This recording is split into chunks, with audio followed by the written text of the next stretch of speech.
Okay, well, it looks like we're a little after 11:30, so we'll get started. Welcome to the May 11th meeting of the Overland Park Rotary Club. I am Jamia Haynes. I'm your current club vice president. I'm once again stepping in for Janae Hanslick as she has a very busy schedule working on the Johnson County COVID-19 Recovery Task Force. I hope that everyone had a time yesterday to celebrate the special moms and grandmas in their life in a way that was safe and celebrated those special people in their life. Had a nice weekend. We will start with an overview of our virtual meeting, and once again, of course, we thank Will Gladhart for coordinating all of this for us so we were able to meet and get together. Thank you very much, Will. You want to give us an overview? Yeah, sure, absolutely. A couple housekeeping rules. If you are not presenting or speaking, please ensure that you are muted so that we don't get any background noise during the meeting and presentation. Then secondly, agenda hasn't changed. Just a quick welcome. Jamia will take over presenting the agenda for today with the pledge, welcoming any visitors, those pieces, and then we'll be hearing from Scott, Director of Video Services for Kansas State University football. So look forward to that. We sure do. Okay, thank you, Will. Let's start off with the Pledge of Allegiance, and today Dave Stallings is going to lead us. Dave? I'm going to lead our sitting version of the Pledge of Allegiance.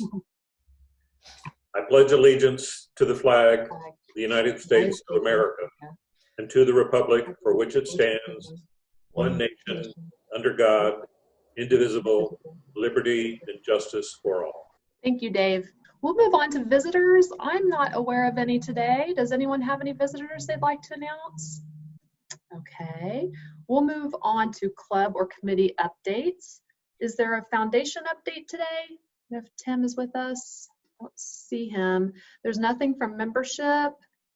I do see that Carol had announced that the Zoom book club will be meeting next Tuesday on May 19th and discuss whatever book you've been reading is of interest to you. That's at 8 to 9 a.m. Also today, we need to keep Donna Loffer in our prayers. She is hopefully getting her knee replacement today. I know that's a long awaited procedure, so we hope that that's going well for her as well. Janae, if I might, back to the foundation. The foundation will have a board meeting at 1 p.m. following the meeting next Monday. Okay. So if anybody has any input for us, let us know. Jamia, this is Janae. Thank you so much for leading our Zoom meetings while I've been otherwise occupied. I did want to say that we are working on having a board meeting next week so that we can start to talk about what comes next for our Rotary Club. I don't anticipate that we're going to be starting in-person meetings anytime in the near future, but we're going to be starting to talk about what might come next. So if you have any particular thoughts about that, please let me know. I'm sure we will be reaching out to club members for input, but did want to let people know that is something we're starting to look at. So thank you. Great. Thank you, Janae. Are there any other updates? Any other member comments or updates? Okay, well, I think we'll move right into our program then. This is an exciting one today. As Will mentioned, we have Scott Eilert, the Director of Video Services for Kansas State football, so that's exciting. Patrick, are you with us to give an introduction? I am, but I don't have anything to introduce with. That's okay. Well, how much introduction do you need for this? This speaks for itself, right? Patrick, that is A-okay. Can everyone hear me? Just raise your hand if you can.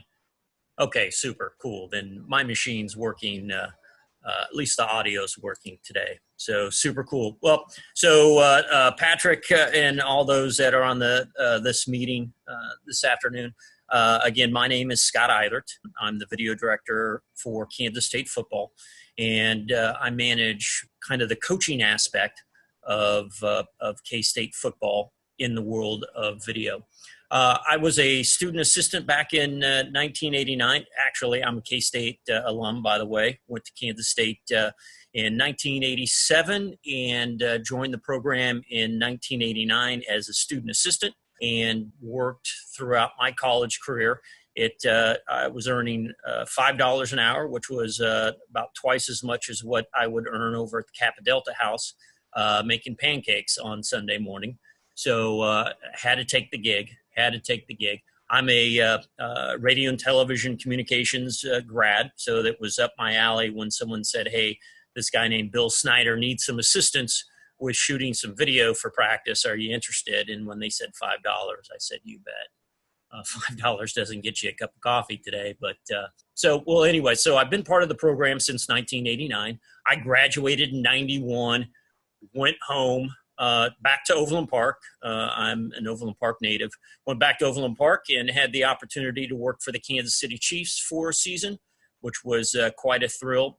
That's my team, maybe some of your teams as well. I see William looks like he's supporting the Chiefs today. But worked for the Chiefs in a similar capacity with coaching video. After that season finished, then worked with Channel 9 out of Kansas City as a broadcast engineer. It sounds fancy. A broadcast engineer is right below an engineer. An engineer knows how everything works and why it works. A broadcast engineer just knows which button to push to make it work. So it's I'm not the smartest human being if I say broadcast engineer. It's just the guy that knows which button to push.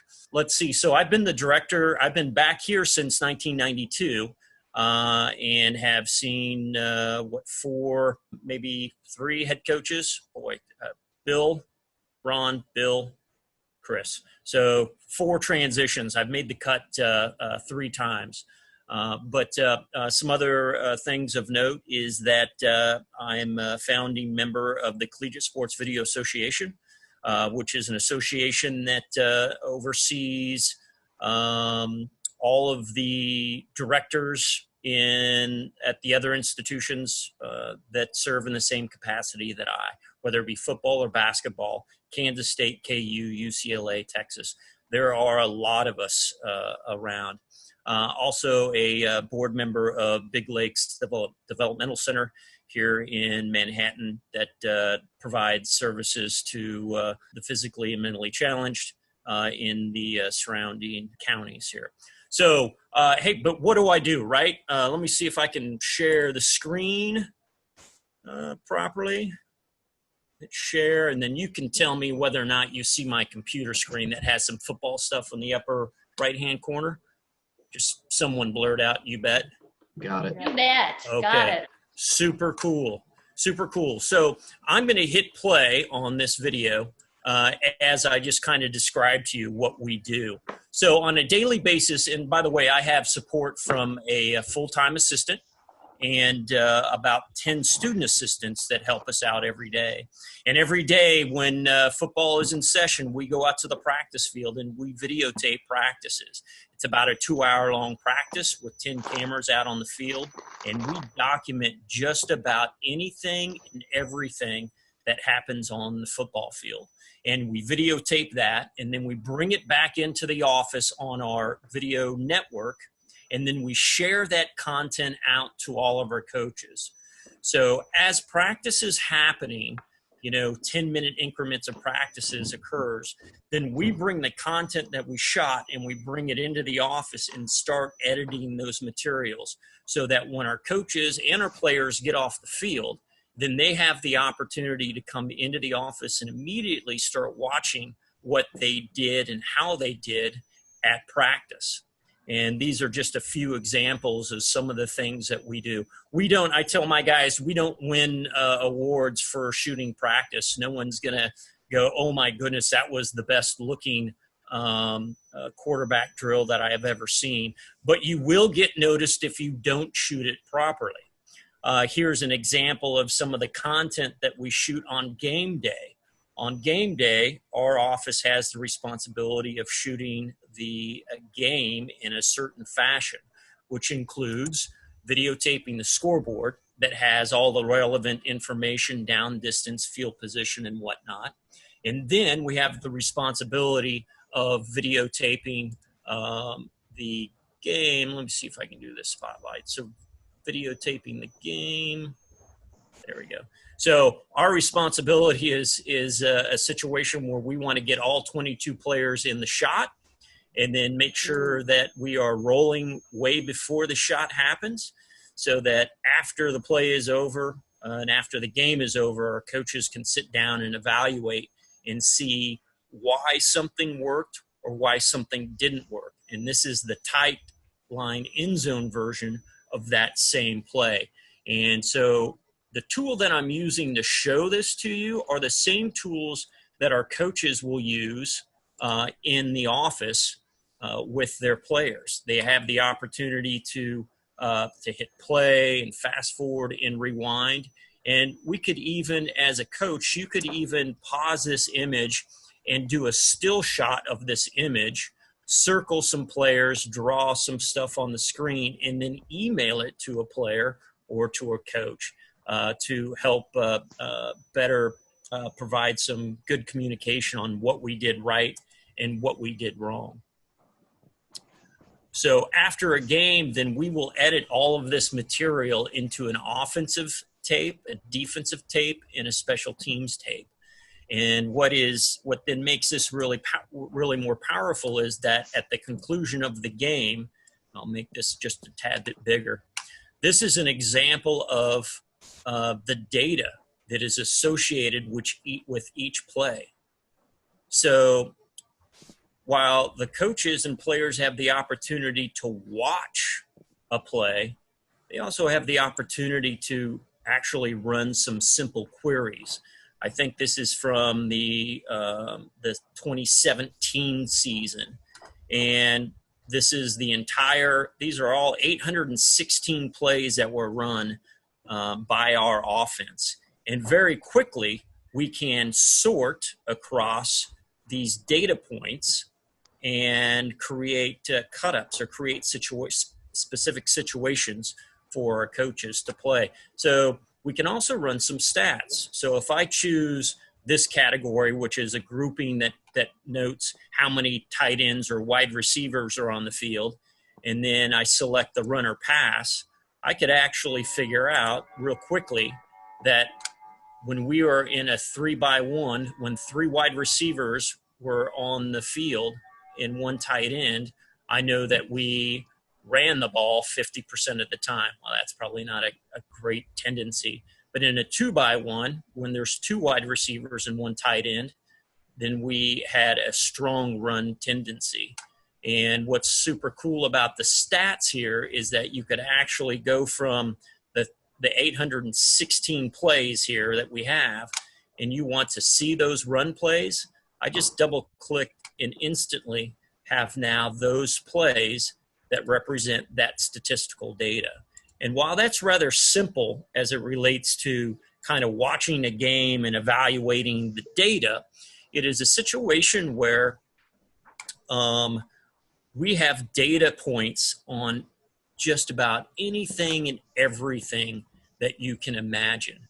It is a situation where simple data can be down in distance, in field position, in quarterback jersey number, but we can also have data that represents what the defense did, how many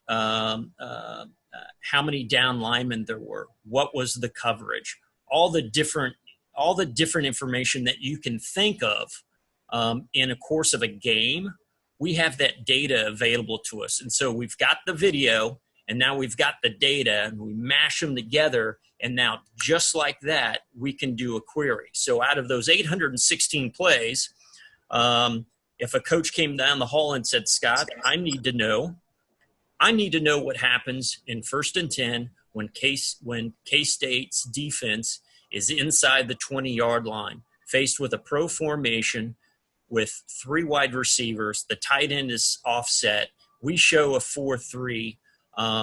What are the plays that could possibly be run against us? And so we can just instantly mash all that information and come down to, hey, probability is 60% of that and 20% this and 8 and 2 and 3 and whatnot. So now we can drill down to specific situations and understand either our tendency or an opponent's tendency. And that is That is big when you go into a game. Hey, what is the probability of the team doing this? And those are the tools that I just showed you are the tools that we try and create calculate those tendencies. So we videotape our own games, we edit our own games, and then we share that out to a handful of different places. Simply put, we most definitely share that content with our coaches and our players. And as a matter of fact, inside our building, we have 45 different video stations set up for coaches and players to watch content. But if they were at home, they could also get their phone out and watch the same content on their phone or their iPad, which would allow them to view materials casually at home or on a bus or in the airport or in a hotel. I had mentioned we share that content out. So we share it out to not only our coaches and players, but we'll send it to the Big 12 conference office. The Big 12 conference office wants to look at our materials so that they can see if they missed anything, right? Did they miss a face mask? Did they miss an offsides? How did their staff perform during the game? We will also send the materials to the NFL. On Monday, the NFL, starting Monday, the NFL has every college football game played on Saturday. Everyone. Then they share it out to all their franchises. So the 32 teams now have our content or have Texas's content. And that's so that they can evaluate their potential draft choices or free agents. So they're continuously evaluating the stock of potential employees that are going to come to them. And then another thing that we do, which surprises most people, is that then I send it to KU, and I send it to Texas, and I send it to Oklahoma. We are in a situation where we are bound by the Big 12 to videotape the games and edit them and then share them as well. So now it's the opportunity of Les Miles to try and watch our video and come up with a game plan to try and beat us. That didn't happen last year. Sorry, KU fans. So we take the content and we share it across the Big 12 conference. So you saw the practice content that we shoot, and that is a daily situation. When we go on a bowl trip, we actually pick up our entire office, cameras, computers, big servers, network cable, and we go to the hotel and we will drop down our own network that satisfies the needs of about 12 machines. And then when we go to the practice, we videotape practice like we normally do at probably a high school stadium. And then we will share that content and put it on our computer network that's now at the hotel. And we'll set up hotel meeting spaces. So it's pretty interesting that, during the afternoon, you're videotaping practice at Bill Snyder Family Stadium with your entire video network, all your computers, all your cameras, and all your staff. And then you have an hour to break that all down and get on a plane to fly to Memphis to participate, prepare for the Liberty Bowl. William, I don't know if you sent out or not that email that had the links on it, but gotcha. We not only do coaching video, but we'll also do some production work as well. We'll create motivational videos or social media videos that has all the shiny object type content, like the commercials and the TV shows, all the neat stuff that gets you all pumped up, excited to play or watch a football game. We will do that kind of content as well. We do that on a weekly basis, and sometimes we get to work on some pretty cool content.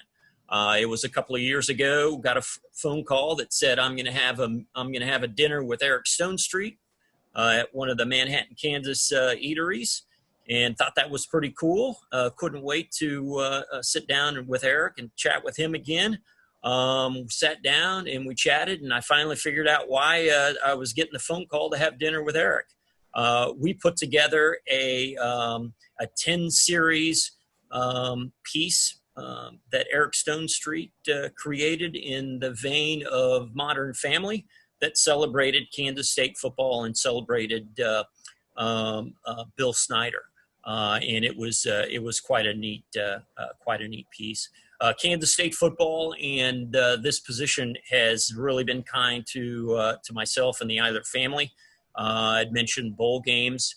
Every single bowl game that Kansas State has played in, excluding one, the very first Independence Bowl, I think it was, had the opportunity to travel to, and had the opportunity to have my family travel with me and have all these neat experiences.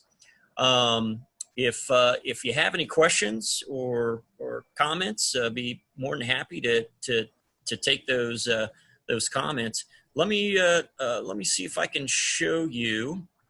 Let me show you my office. I don't know if you can see that. Can you see an office with some K-State logos and whatnot?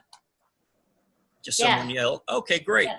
Great. So I'm actually sitting right here doing our Zoom meeting, and all of these computers right here represent a station that we can watch or edit video on. And then the video is networked and it goes out onto the fourth floor. This is the fourth floor of the Veneer Football Complex, if you haven't had a chance to visit it. And there are all the shiny objects, all the trophies. But this is an example of one of our meeting spaces where the O-line will work in. And the video screen pops down right there, and then they have access to all the video content. Here's an example of one of our team meeting rooms that manages about 140 different, or manages 140 coaches and players, where we can have team meeting rooms in. And you can actually find this content by Googling Kansas State Football 360 Virtual Tour. And you can actually take a tour of the complex and see all the neat things that there are to see inside and outside of the building. But anyways, so that is, that's it. That's what I do in a nutshell. I kind of explain it, and you'll understand this. A lot of the kids don't understand this. So there's K-State football broadcast department that handles all the neat, shiny objects, all the video that plays in the building and all the social media, all the really neat stuff. And then there's K-State coaching video, and we are the Sesame Street of K-State football. So we provide all of the educational materials for the players to know how to play the game and how to get better at playing the game. So that's it. Got any questions? I'll open up the chat, see if anyone wants to enter a question in the chat room. Yeah, I have a question. Yes, sir. Since your president is a retired Air Force general, do you do a lot of work with the Air Force there on the campus? You know, I do not. President Myers, by the way, is an outstanding individual. Have great respect, as you all do, for him serving in the capacity for our nation. And it was a thrill to find out that he, a couple of years ago, was going to be the president of Kansas State University. We do not actively participate, nor have we participated in anything with the U.S. Air Force. But I'm glad you asked the question, though. With Fort Riley only 10 minutes down the road, I've had the great pleasure of participating in drills and scenarios with the Big Red One. Have met a lot of really neat soldiers, both men and women who serve our country. I've had the great fortune to have traveled to the National Training Facility at Fort Irwin, California, to document what our fighting men and women do in training to go to theaters of war. It's been another great thrill that this job has afforded me. I've been to your campus there on Salina with the drone school. Yeah, that is Have That you is, worked with the drones? I do not. For us, having drones on the practice field, we're in a flight pattern. So you fly right over our practice fields. So we'd have to jump through a lot of hoops to have drones flying on our practice fields. They provide a tremendous vantage point, but also it takes a dedicated person every day, and someone that is that has the license to fly those drones. And so really it'd be kind of a little, for us, a little overkill. But boy, you know what, if you wanted to come to town and learn how to fly a drone, I'd put you on staff. You could be the 11th. You just be spending the whole day watching football. It's not a bad gig. I've got a question about how K-State compares with the NFL. The comparison is this: money. They have it, and we don't. My experience with the Kansas City Chiefs was a really neat experience, and which I'm so happy and thrilled that I had the opportunity so that I could make that comparison. Because I think really young people in my business that are in the college, they chase after the NFL job, the rock star life of the NFL. It's not a rock star life. In both college and a professional, during the season, it is an honest 80 hours a week. And that's if you're playing at home. If you're on the road, then you just add another 12 hours to that, easy. And it's quite a struggle. It's quite a struggle to be away from your family as well in that capacity. But the big difference is money. There's no difference as it relates to technology. We are using the exact same tools that the Kansas City Chiefs use.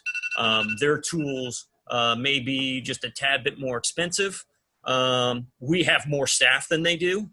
And we are able, surprisingly enough, to do things in a little more efficient fashion than the NFL. The NFL has a lot of rules that, hey, you can only use this equipment. You can start editing a game only after halftime.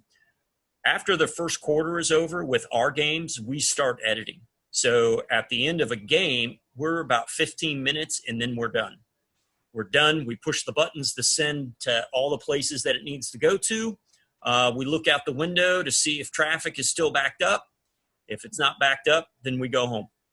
And so that's that money. It's money. Any other questions?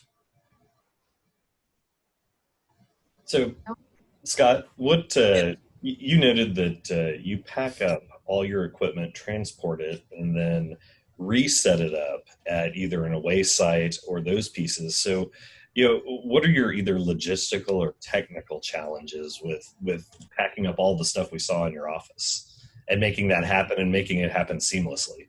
Right. So we have a server room in the back room, and it's got about $150,000 worth of hard drives and switches and media servers. But we also have a much smaller scaled data server and hard drive that's actually in a case, a very robust case. And so we have our main server and then a tiny server, and we have that connected throughout the course of the season. And as content becomes available on the big server and we know we're going to go to the bowl, then we send that over to the small server. And so on the day that it's time to leave, then really all it is for us with the small server is to turn it off and then close it up and then get it on the flight. But we do have 10 cameras, 10 tripods, all the accessories for that camera gear that we have to be accountable for.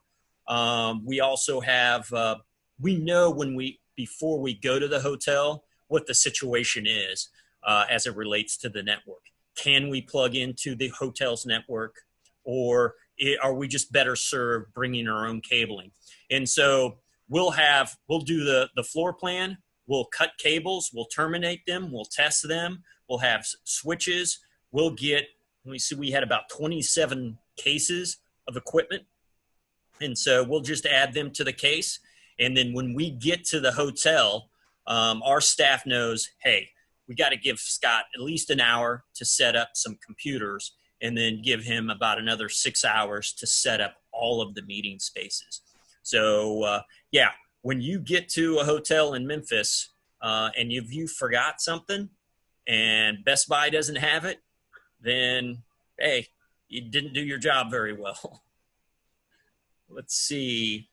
Do you think that having so much data takes away from the spontaneity and fun of playing the game?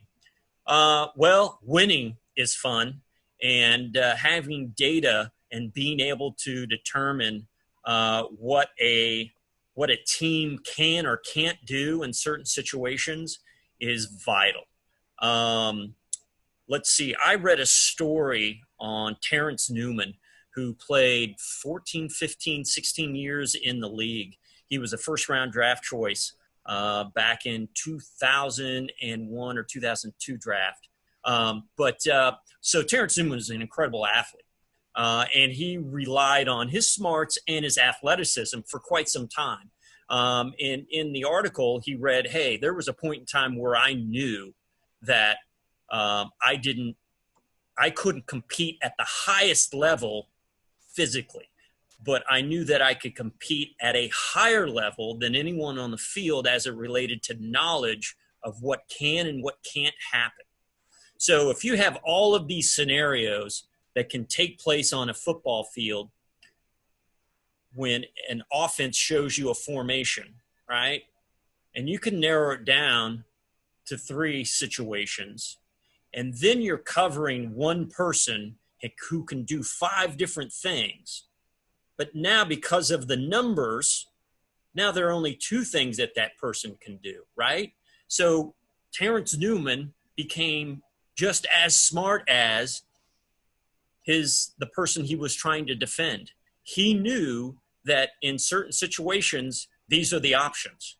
Well, I don't have to think about all 10 other options or try and get my body to do those other 10. I just got to worry about 2. And that's how he prolonged his playing career. And he's currently an assistant with the Minnesota Vikings. Let's see. What's the fall schedule going to look like? Will you be playing or traveling? I won't be playing. Those days are long over. Matter of fact, I never was an athlete.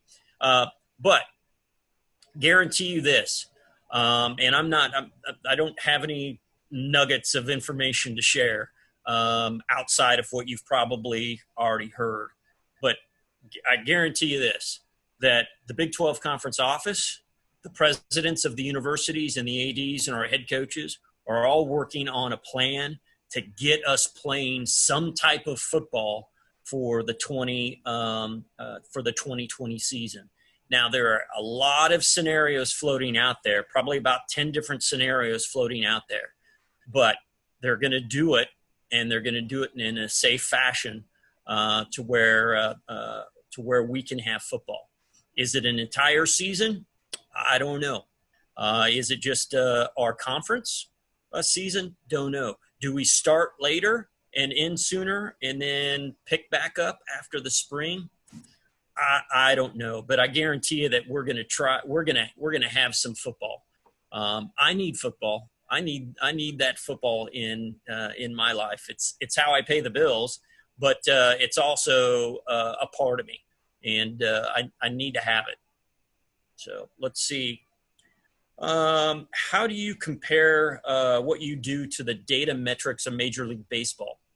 I've only been a fan of Major League Baseball as it relates to the data, but I think it is equal, and I don't know that it's surpassing Major League Baseball. But if you're familiar with Pro Football Focus, they're a great data tool that we subscribe to, and most all the professional football teams subscribe to, and you hear the sports media people on the radio talk about PFF all the time. I'll give you an idea of what PFF provides the coaches and the players. It provides, it will tell you every single person that's on the field. It will tell you who is where on the field. What position are they playing currently? If there is a quarterback that is playing wide receiver, it will let you know that. It will let you know the types of techniques that offensive linemen use when the ball is snapped. It will tell you techniques that the defensive linemen used when the ball is snapped. It will tell you where the ball was thrown. It will tell you who the ball was thrown to. It will tell you how far away the defensive back was to the wide receiver when the ball was thrown. It'll tell you if it was raining. It will tell you if it was sunny out. It will tell you who made the tackle. It will tell you who missed the tackle. And it will tell you yards after contact. It tells you a lot of information. And so, yes, there was a question about data overload. Most definitely. You can get lost in it. But if you know what you're looking for, if you can, it gives you a great start. I guess even if you don't know what you're looking for, it gives you a great start. Because like I showed you instantly, you can start managing and massaging content and start seeing trends. Let's see. Do you have a counterpart for the basketball side of K-State? I do. As a matter of fact, the men's basketball and women's basketball have aspiring coaches that are in this role. I don't aspire to coach. I don't want that. I don't want that misery. I'm great being behind the scenes, behind the camera. I'll help you win a game. It's on your shoulders, though, to pull it off. And then baseball has someone that's relegated to that. Our women's volleyball team has someone that's relegated to video as well. So yes. But I will tell you this, as it relates to the amount of work that we do in this office. I mentioned there's another full-time assistant, so there are 2 full-time assistants here. And this office is open during the season, probably 17 to 18 hours out of the day. There is someone in this space occupying it. We'll come in at 5:30 in the morning and might not leave until 2:30 in the morning. And that's 2 of us will kind of pass each other to get our work done. We're constantly working on games. So while we don't have a game to play right now, we're planning for Buffalo, Vanderbilt, and North Dakota. That's what we're working on. We're always working 3 games in advance. So, and then obviously I'd mentioned that there's a counterpart at KU. Alex, she does a fantastic job. She's from Northwestern, and she'll be entering her 2nd year with KU. So, yep. Anything else? Have I bored you to death? Have I bored the non-football people? No? Maybe I should scroll over and see who's not paying attention. Yep, I see. That's all right. Well, Scott, my family rarely misses a home K-State football game, and I take for granted the instantaneous replay. And it's interesting to hear the insight on how that all happens. So thank you for sharing. Oh, and you thank bet. you for being with us, and go Cats. Yes. And also, just when I send the recording, I'll also attach a PowerPoint that has the 5 video clips that Scott sent that you'll be able to watch that also kind of focus on some of the pieces that he discussed today. So there'll be an added bonus with that as well. So. Great. Thank you. All right. I'm out. Stay safe, everyone. Very good. Thank you. Scott. Thank you so much. Okay, well, next week we're joined by Joel Goldberg. He's our speaker next week on the 18th, so we have another exciting presentation to look forward to. Let's move on to recite the 4-way test. Dave, would you lead us? Sure. Of the things we think, say, or do, is it the truth? Is it fair to all concerned? Will it build goodwill and better friendships? Will it be beneficial to all concerned? Thank you. Well, it was good to see everyone's smiling faces out there today. So thank you to everyone for taking the time to connect with our Overland Park Rotary family. Good to see you all. Have a great week and stay well.